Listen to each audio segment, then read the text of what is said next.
तहाई साड़ी दिहल पापा जी के, गाड़ी दिहल पापा जी के। जौना पर घूमी तू ऐस करेला, कबहू खर्च नहीं कैस करेला।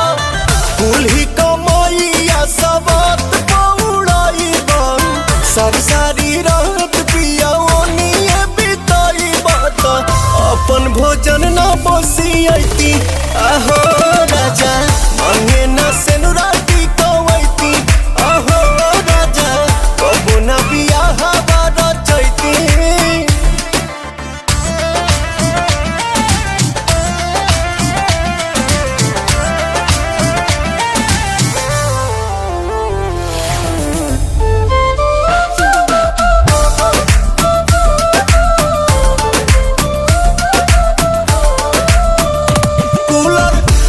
पंखा टीवी संग पहला सुनर भी